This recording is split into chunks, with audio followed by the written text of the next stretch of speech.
Here at ReWildUniversity, we like to keep the teachers in top training. So today, Mike has set a tracking course for me. He left about an hour ago, and I'm going to go see if I can find him. What I do know is that he brought along a big white dog and a machete. He's wearing hiking boots.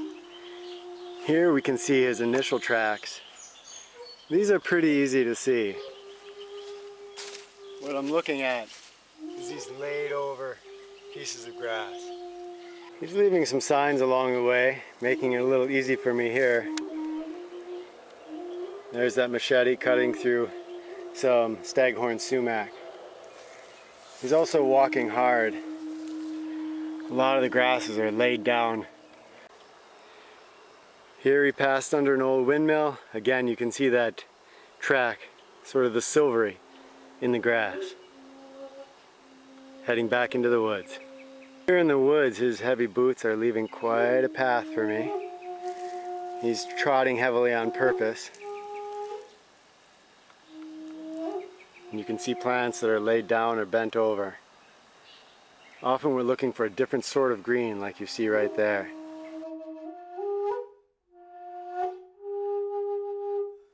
This is the first print that shows a little bit of tread. You can tell this is fresh. It's moving very easily to my finger. That's the tread of his hiking boots. Here again in the dried leaves, we're looking for just a different color. You can see the dark there where the leaves have been kicked up. He's definitely playing the part of a hard walker. This hiker that he's playing has been breaking some branches and treading, again, pretty heavily. Another well-defined track, and the sun is really making this stand out. You can really see that edge of that boot. It's very clear cut. It's getting a little confusing. Up this way is a path, and there's some disruptions in the leaves that look like could have been him.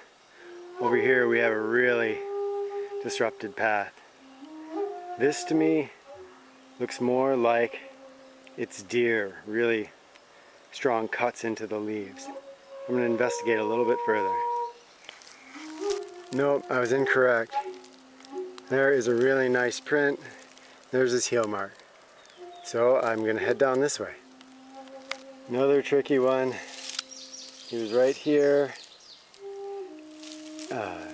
That's one of his prints. And then there's some disturbance off that way. The main path going off that way. I'm going to have to check it out and see what I can find. At this point, I think the dog probably didn't come with him. I haven't seen any sign of the dog.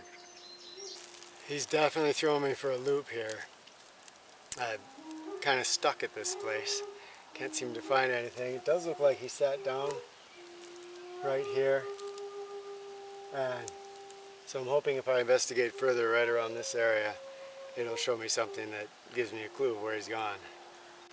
Okay, remember that big tree that was in the frame a little while ago? I did see some of his tracks that led down here, and sure enough, he's left me a little clue. Some of that white dog fur. Maybe he brought it along in his pocket. Okay, now where? Just down the log, there's this piece of bark, and I'm guessing that's his work. Another clue he left for me. Walking right down here.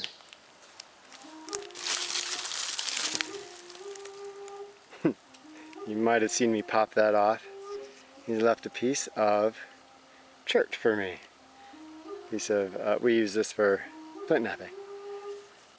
Now we've got an easy path again. There's those laid over plants, and we are back on track. Left another nice bit of fur for me. So the track is fairly easy to follow through the forest here. I think I'm going to try to speed track for a little bit to catch up to him because he's pretty far ahead.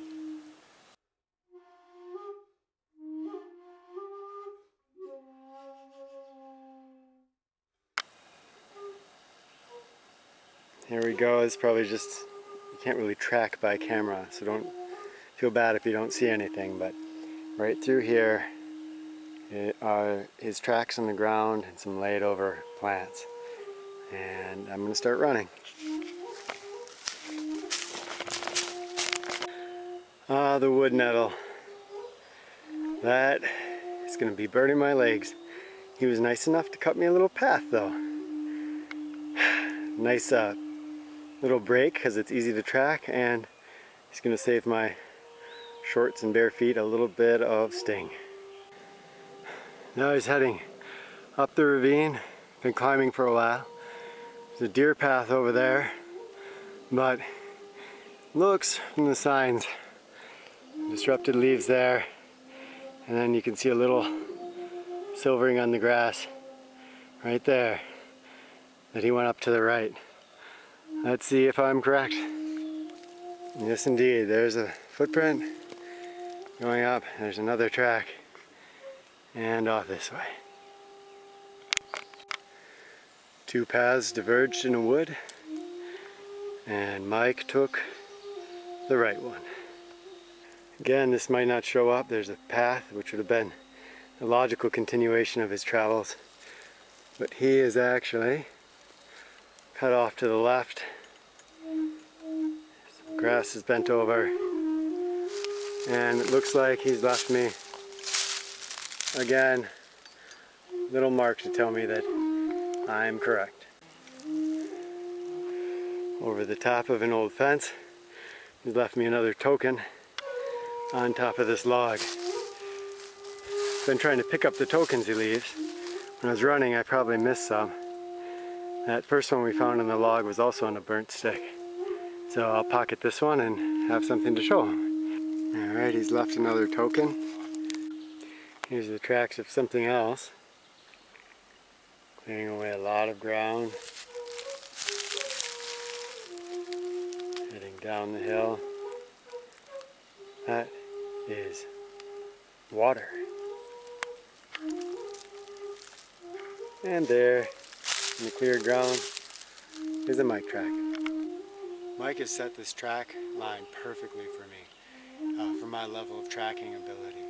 When he leaves a tough puzzle, he leaves a little bit of a clue to let me know that I'm on the right path. A lot of the time it's been spent just looking. If I find a place where I can't figure out where he's gone, my best bet is just to stand there and look with a loose vision, looking for a disruption in the green where a leaf has been upturned.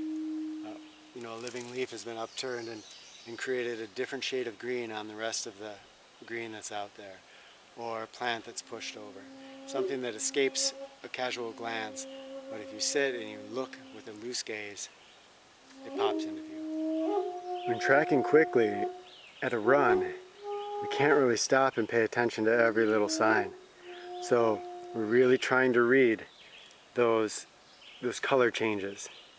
So we're seeing, you can probably see the green color changes there, the lighter green of some of these plants. And you can also see some of the darker coloration of leaves that have been kicked up. Been depending on his heavy treads a lot, but here we have a lot of disruptions in the forest floor. Some are caused by some plants that are coming up. Others are left by squirrels. That's a very strong one. You can tell Mike because it leaves a linear path. Humans like to travel in a straight line, usually. Great, my legs aren't itching anymore and I get to go back into the wood nettles. Now we're headed up a ravine. I'm going to be looking for spots where between the rocks there's some dirt and a track left, or soil or sand that's been left on top of the rocks. Alright. In addition, I'm scanning the edges as I go, looking for any disrupted vegetation where he would have climbed up. Here's a track, and he left a rock that he picked up for me.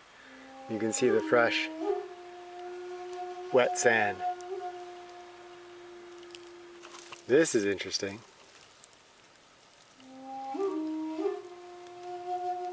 human hand. This is his hand. He was going a quadruped through here. Scrape of a boot on wet wood. And here's where he climbed up out of that ravine. You can probably see the laid over grass. Come up to the end of the ravine. There's where we came from. He walked it all the way to the end. We're along a path now with a lot of pine needle and leaf cover. And so it's tougher to see his tracks. This is one. You can see the edge there and some of the pattern of the tread there. But we also have a lot of deer traveling these paths. And the deer often leave a real strong cut mark like that with the edge of their hooves. That can look like the edge of a boot. So you really have to look at the rest of the track there and look for that entire outline.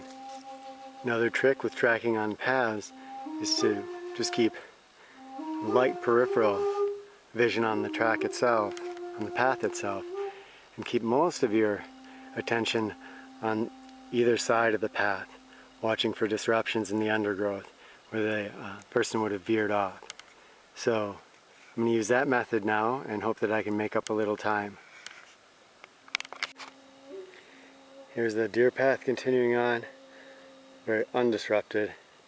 You can see he veered off to the left. Again, we're looking at some of these plants that are just pushed over and looking a little bit different than the rest of the foliage. Now we're in a field, lots of goldenrod here, and feeling a lot more confident. There's a really nice, well-laid path there. Yeah, there's a split going off that way, going off that way.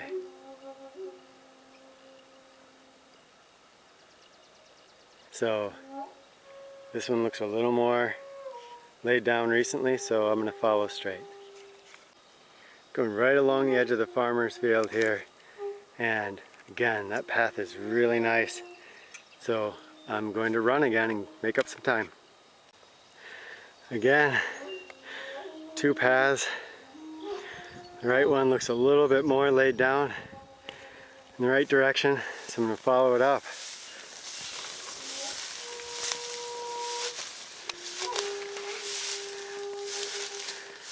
And he's left a really nice token for me.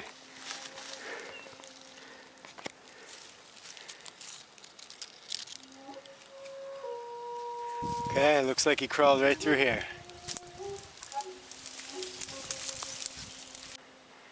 And out the other side.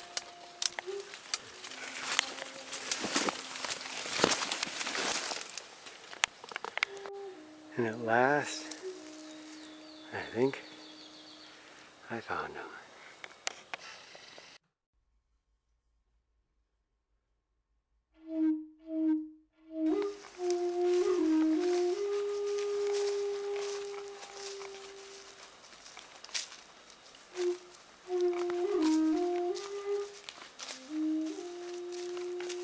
Hey. Hello. Found me. I was getting worried because I ran out of chocolate a few minutes ago. Did you save any? Oh man, it's gone. I'm starting to get worried.